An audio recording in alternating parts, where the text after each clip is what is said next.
My mother was married twice.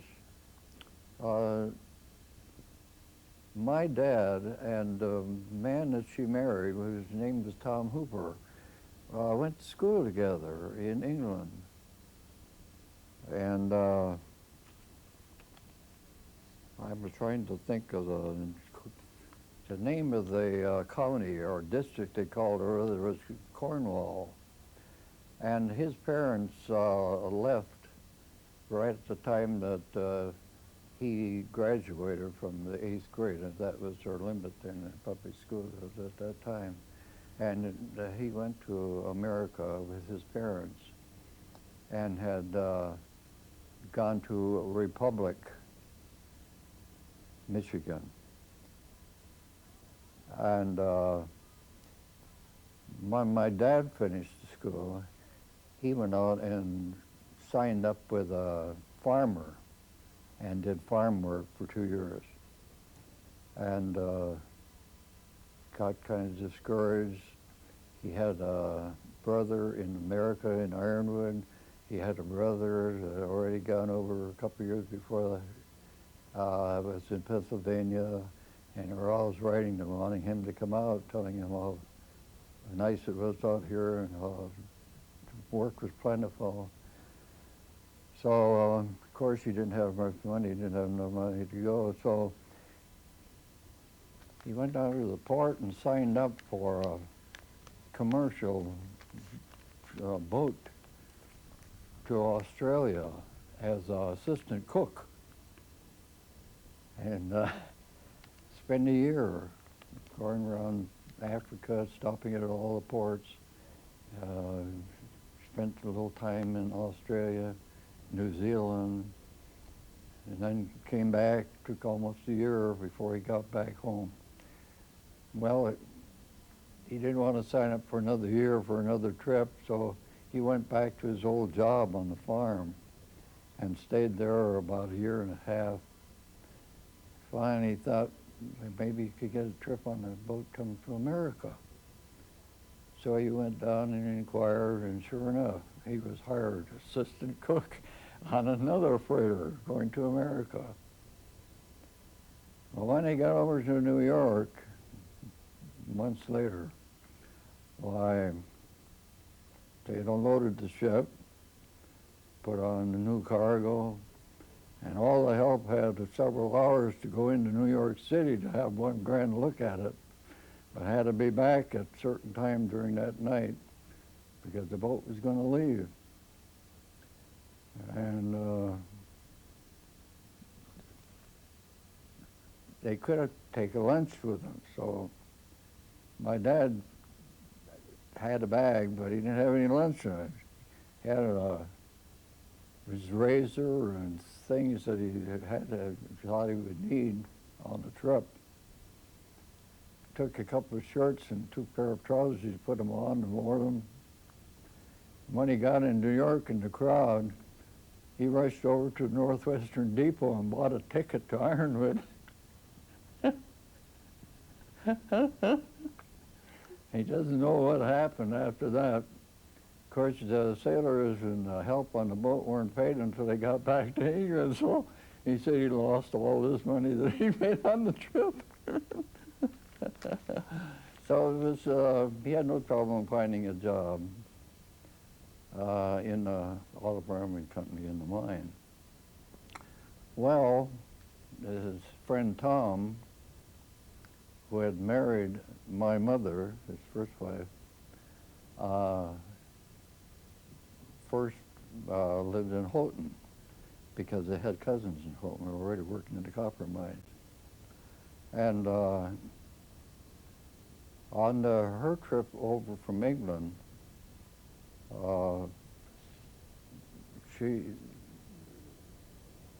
they had traveled in the bottom of the boat and slept on just mats. And it was a steerage passage, and most of the trip was storms, and most of the people down there got deathly sick. And my mother was sick all the way through that whole voyage. Mr. Hooper was were waiting for her in New York when the ship came in, and they went immediately to Houghton. But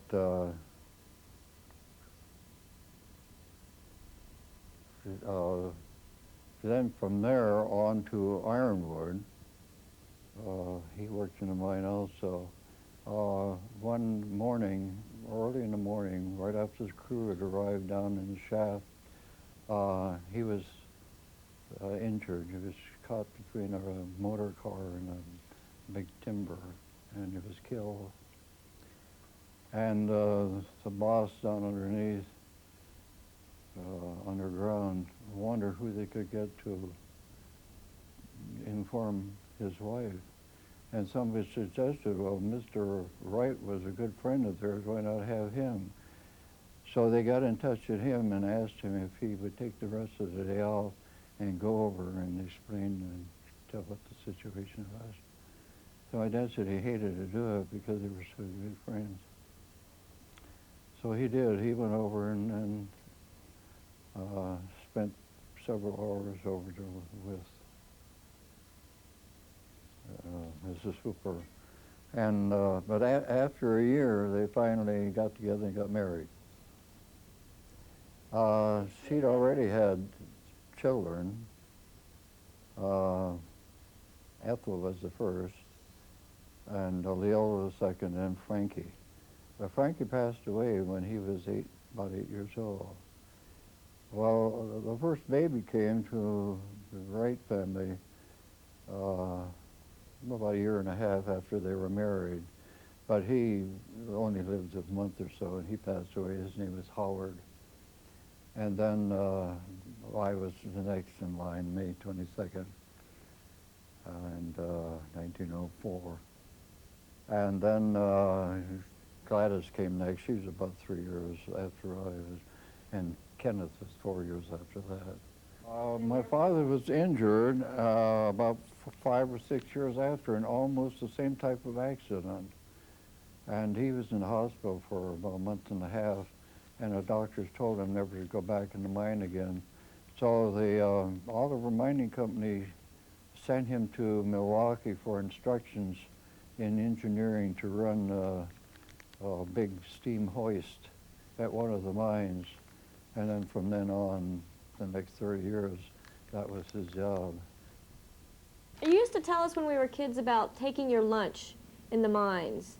Taking a lunch, we always had a little, well, even in school, we had little lunch boxes, a little pail. And the tea or coffee went down in the lower part, and the food went in a little container that was up on top. So being English, of course, most of the Englishmen always had to have a pasty. And the pasties are always kept on top, put in as warm as possible. And the person went to work in the morning at 7 o'clock, and a hot coffee in the bottom. Well, we always wore carbide lights, of course, in the mine.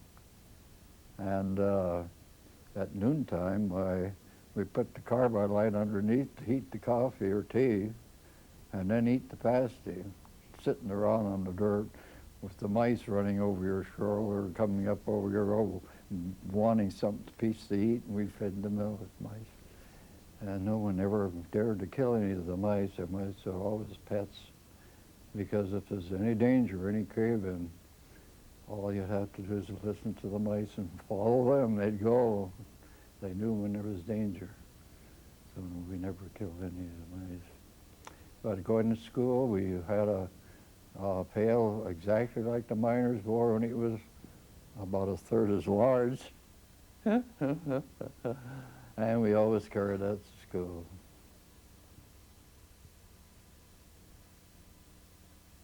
School days up there were a lot tougher, of course. We had winter scenes. We had 35 below zero.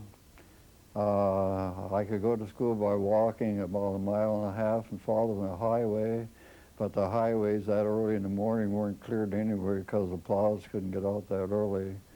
Or sometimes the snow was up to the roof of the houses. Sometimes we had to shovel our way out to get out. I've had I've got photographs that I took, and it was in the newspaper of houses being almost completely covered with a milkman up putting the bottles of milk up next to the chimney to keep it from freezing. I often went to school on snowshoes or skis, and when I did that, I cut across the fields in the back, which was about 3/4 of a mile closer. We did have a path because the school was located in one location where a good many of the miners lived. All that property was owned by the mining company, and my dad and anybody who rented company property or built a house on property had to take out a lease, but they had to sign the lease in case anything happened to the house, the basement cracked or something that happened to the house, they wouldn't be held responsible for it. My dad was lucky. The house that we bought belonged to my Uncle John, who ran a freight and dray team of horses. And it was located about a mile from the downtown area. And after my dad was there for about a year and got married, my dad bought his house, and he bought a house closer to the city. And we had a great big log barn that was cut off of our property just between us and the house north of us at that time. And we had about 8 acres of the land in the back of the house that we used as pasture for cattle, cows that we had, and for gardening. The barn was made of logs, old logs, and the logs were cut from the timber that was cut off of that log. I remember when I was a boy, probably about 4 or 5 years old, we had the summers of all kinds of bluebirds building their nests in old stumps of these trees that were cut down to make this barn.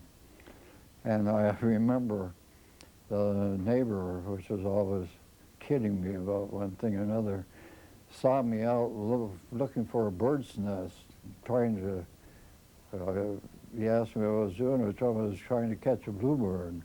He said people have canaries in their houses in cages. I thought it'd be nice to have a bluebird. He said, well, you can't catch a bluebird that way. He said, you can't? Well, no. He says, you can't get up and grab it.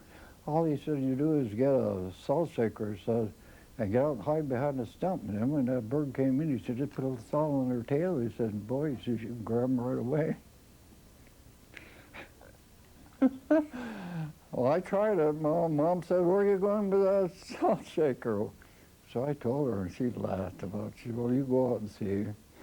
Well, I went out, and of course, no bird. Well, you come up to a nest where the bird would immediately fly out.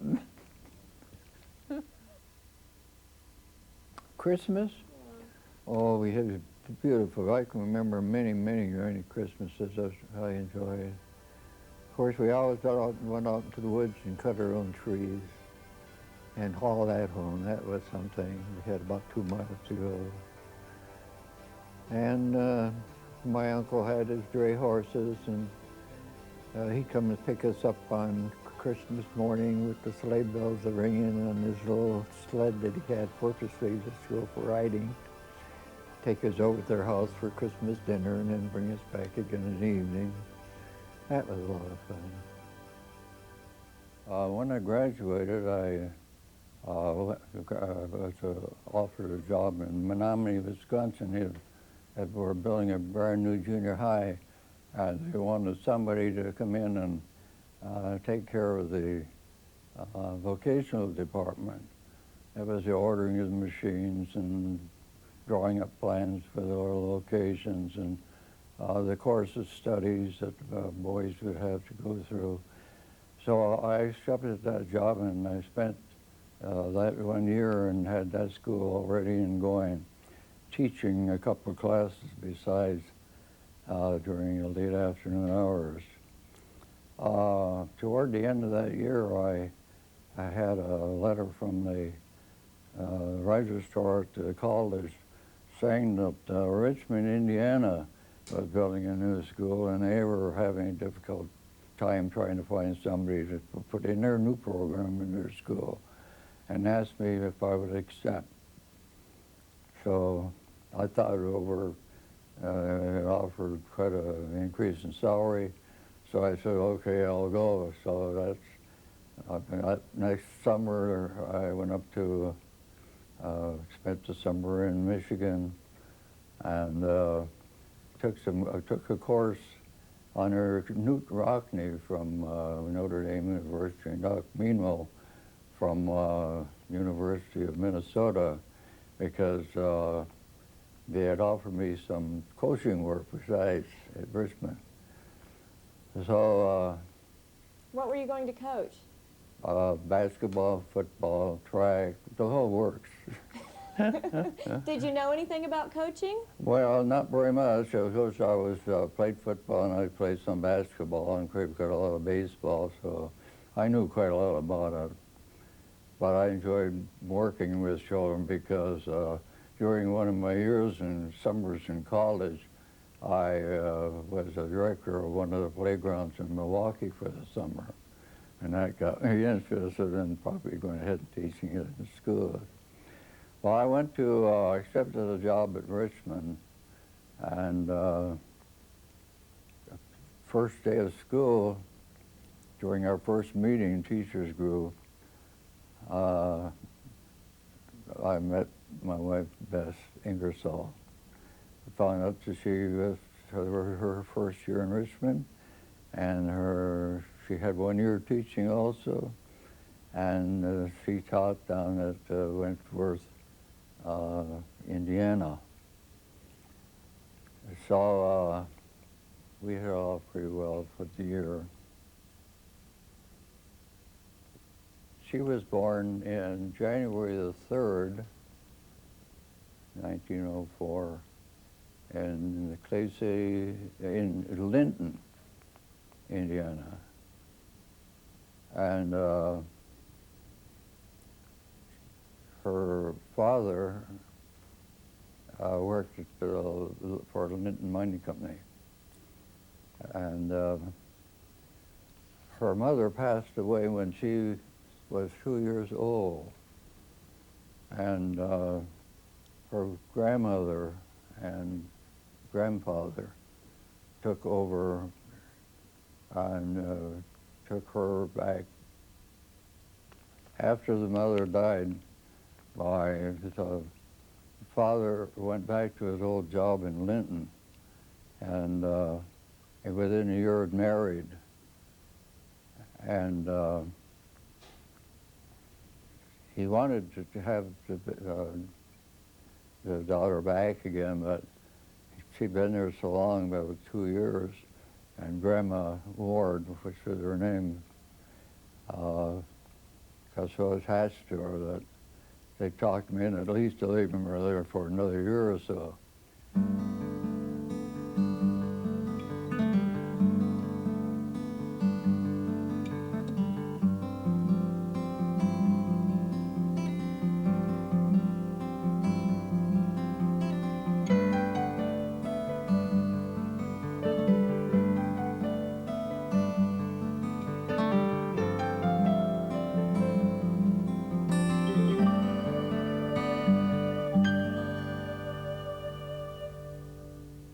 Bess never did go back after that. However, she did visit her father and stepmother during the holidays while they lived in Linton, and spent the first 7 or 8 summers with them. And she said her stepmother was very, very good to them, and usually set her up with all brand new clothes every fall to go back to school. We had planned on being married after that first year in June, as soon as school was out, and we wanted to be married real early in the season so that we could go probably take a trip during the summer. So just a week before our plans, we had word from the brother and stating that his father, who had been staying with him after his wife passed away, was living in a home sponsored by the government in order to take care of the soldiers. He was wounded in the First War. Yeah, that's his father. And he had 2 severe heart attacks. And she hadn't seen her father for several years. And one of the things he wanted was he liked to see Bess. And Dallas asked us if we would come and just visit just for a while. So we thought it over and changed our wedding plans, and we told him what our plans we had made. And she talked us into having our marriage out there. So we talked it over and decided that what we would do. So I had a little Model T Ford coupe at that time. So we made that long trip then to Thomas, West Virginia. And when we got there, she had everything all set up. She had the minister taken care of, caterers, well, everything was all ready. And the date was set for 2 days after we arrived. And Dallas went and picked his father up at this home, which was probably 25 or 30 miles from where they lived. And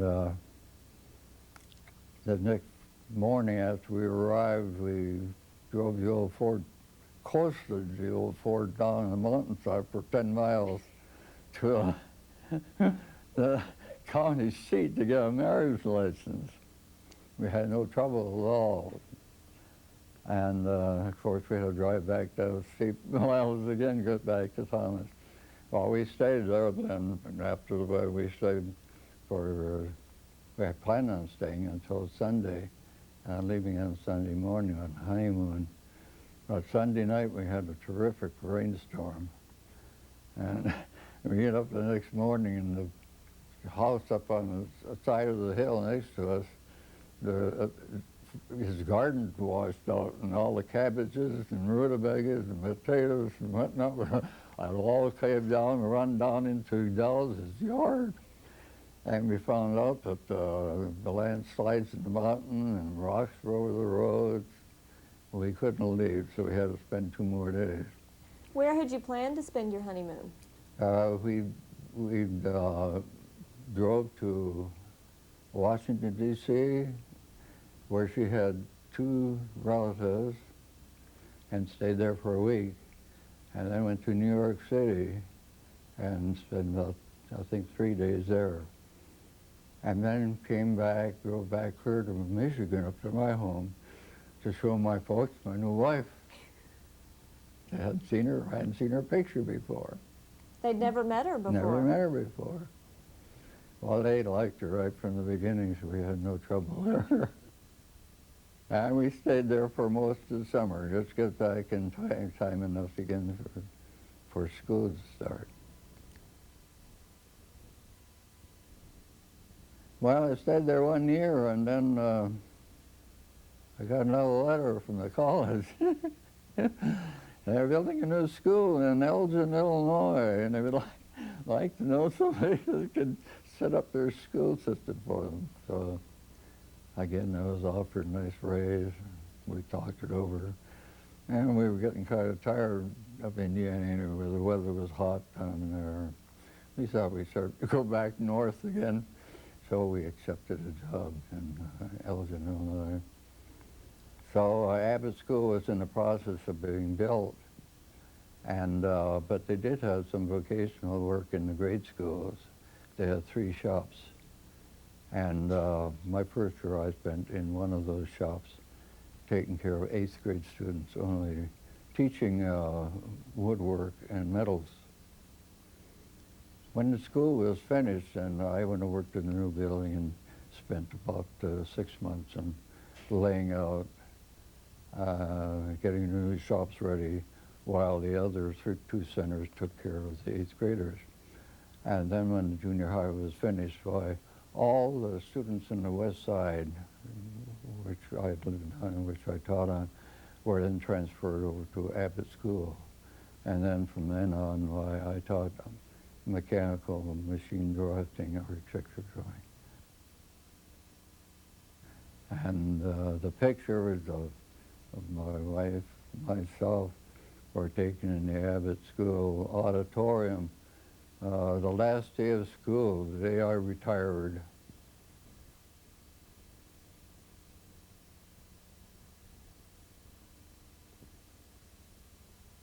She was born in Richmond, Indiana on January 18th, 1928. I was teaching school, and there was a thunder and lightning storm came up in the afternoon.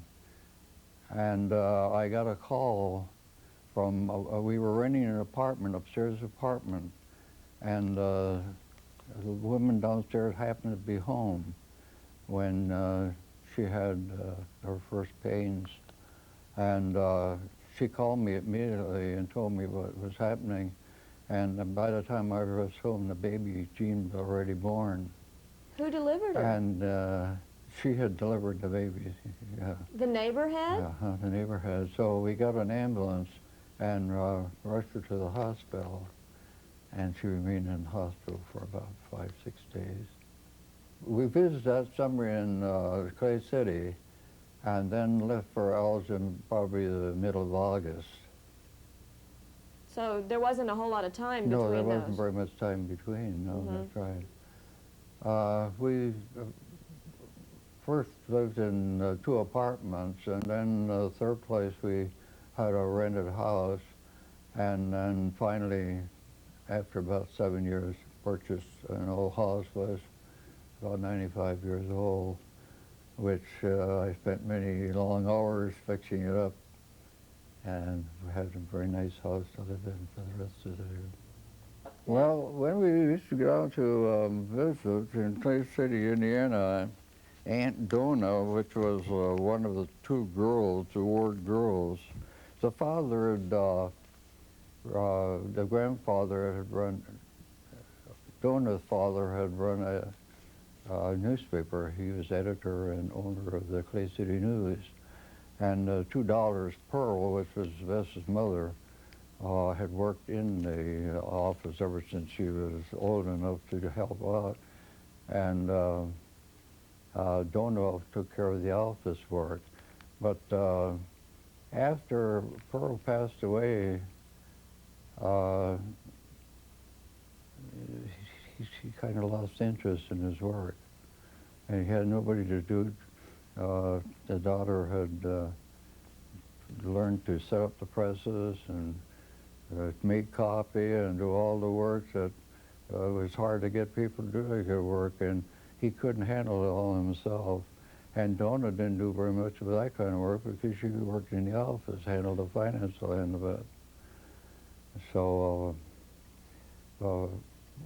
Donna, after the father died, they sold the newspaper, and Donna accepted a job in Mr. Jack's drugstore up in a little town just 2 blocks up the street. And Donna worked from 10 in the morning till 9 o'clock at night with an hour off for supper. And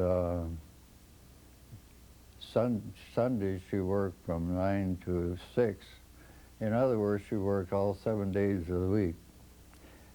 Every night I used to take the girls up about the time Donna was ready to walk home for her meal. And the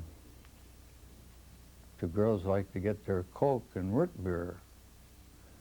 And it just happened one day, the minister came by about that time where we were all sitting on the porch. Grandma and the minister and myself and Bess. And we were sitting on the, I was sitting on the swing with the 2 girls. And I don't know, I got a impatient, she was whispering me to me, you know. And finally she, Dad, when are we going to go up and get that beer? So we had to explained, of course, that we had to go up and get that root beer. We had no bathrooms in the house, and Bess had just finished giving Jean her bath and dressed her up in a pretty little dress. And we were all set to go up to the drugstore to get that Coke that she wanted. And Bess had forgotten something and rushed back into the house. And she sneaked around the back of the house and got into the wash tub that she had her bath in. That was out in the backyard. So we had to get her back in again and redress her and get her ready to take her up to the store. Tom was a pretty good boy. We didn't have very much trouble with Tom. One time,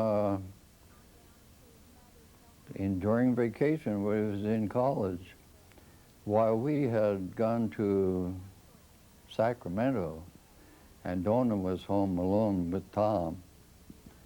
Tom was working, doing some auto mechanic work for a firm in Elgin, and he came home from work and found out that he had forgotten his key.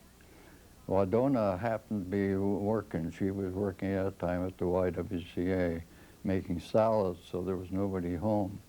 He had no way to get in the house.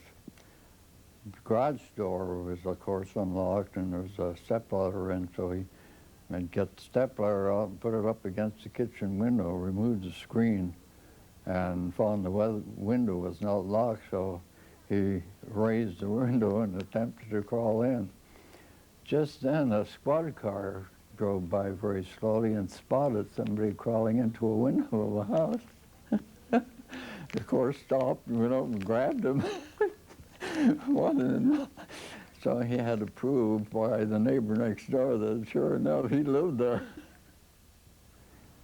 I took violin lessons when I was junior high school and played in the church orchestra at Sunday morning sermons at the church. I played in the high school orchestra, and then we had a little jazz band while I was home from college during the summers that we used to play a few dances. But when I began teaching, especially when I got to Elgin, I don't think I played anymore after that. Did you and Bess dance? Dance? Yeah. And we did dance quite a lot. She liked to dance and I liked to dance. And we attended quite a few dances. We enjoyed living in Elgin because the teachers had a good organization. They had dances and parties, and we could take the electric train in Chicago where we could go to all the theaters and the plays that were shown there. And Elgin was really a nice place. We enjoyed living there very much. You guys were married very happily for a very long time. A very long time, for 50 years. Bess and I got along very, very well, and we had no trouble at all, no argument, no serious arguments at all that I can ever remember. And we had no trouble with the children. So I think just talking things over and working together was things that made it a happy life for both of us.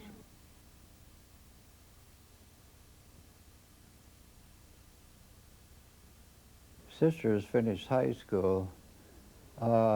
Ethel, of course, being the oldest,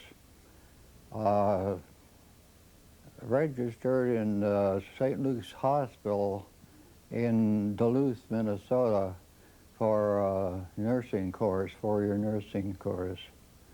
And then when my sister Leola graduated 2 years later, she signed up for the same program, and she put in 4 years in St. Luke's.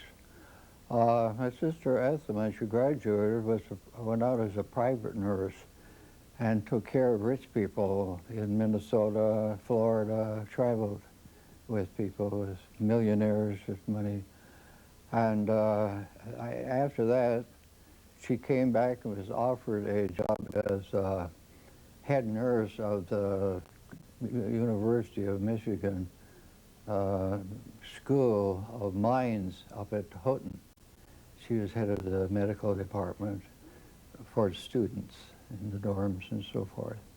And she held that job for about 30 years until she retired. Lil went right into hospital, St. Luke's, and she stayed there right up until she was 65. And she was a supervising nurse for about 25 years. Did they both marry? And they both married. Ethel had one boy. She married when she was about 38, quite old, and had one boy, Billy. And Lil had one girl, Joyce. Joyce lives in Duluth now. She has 3 children. Kenneth was in the Army. He did not go to college. He went into Chicago and got a job with Montgomery Ward and worked his way up until he became supervisor of the incoming freight in one of the big warehouses in Chicago. All the freight that came in through him. He had 50 or 60 people working under him.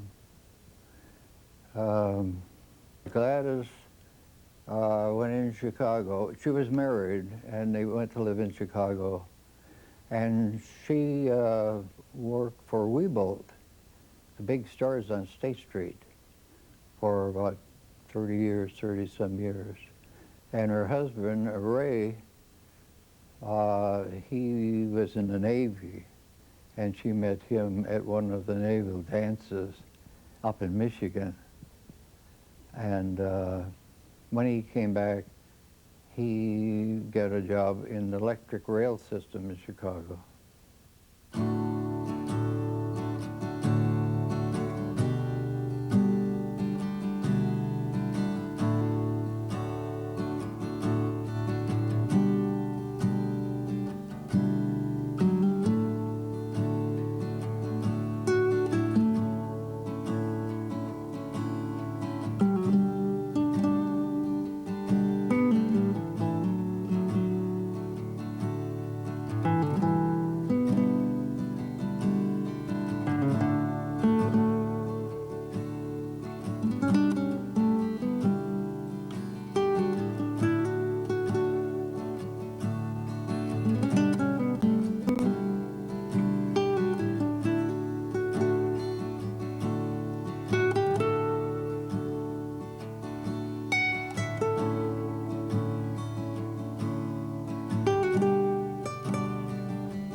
I imagine the one that I really enjoyed most was in Elgin.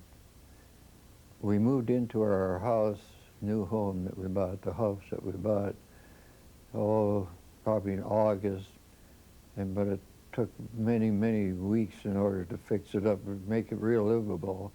And we tried the best we can to get it finished for Christmas, which we did. But for about 8 or 9 years during the Christmas holidays, I spent working for the post office and delivering mail and sorting mail in the post office.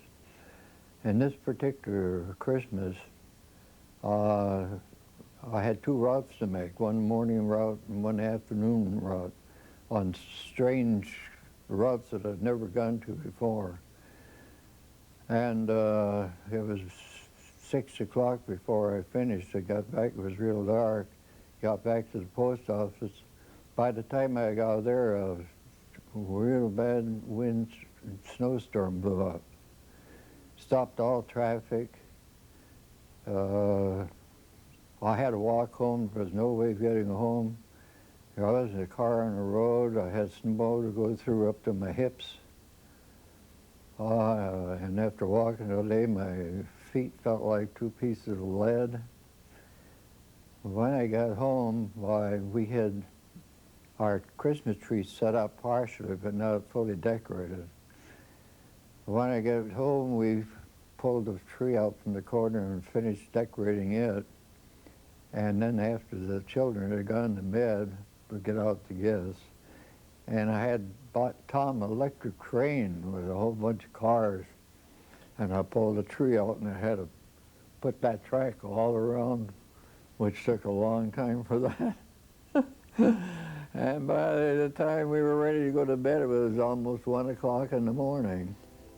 I was so tired, I had to crawl up the stairs. I couldn't walk up the stairs. And then the next day, the storm raged still up around noon. We didn't get outside. It was beautiful. Everything was covered with snow, the tree branches. Snow has covered the roads, and my driveway was all snowed in. We saw nobody. Nobody came to the house. And it was about 35 below zero outside, freezing cold. We didn't get to see anybody for the whole day. We just stayed in and enjoyed Christmas. I think I remember that more than anything else.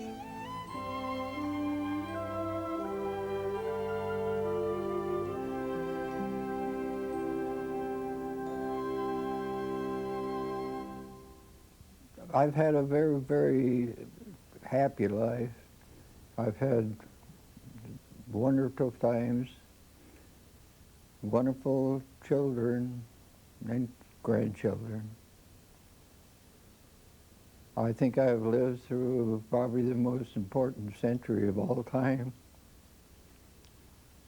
And I'm certainly glad that I was born near the first of the century. I'm now 85 years old, but I doubt whether I'll see the whole century, but I'll be satisfied with what I've seen so far. And I want to thank you for taking this video, and I sure appreciate it very, very much. Thank you.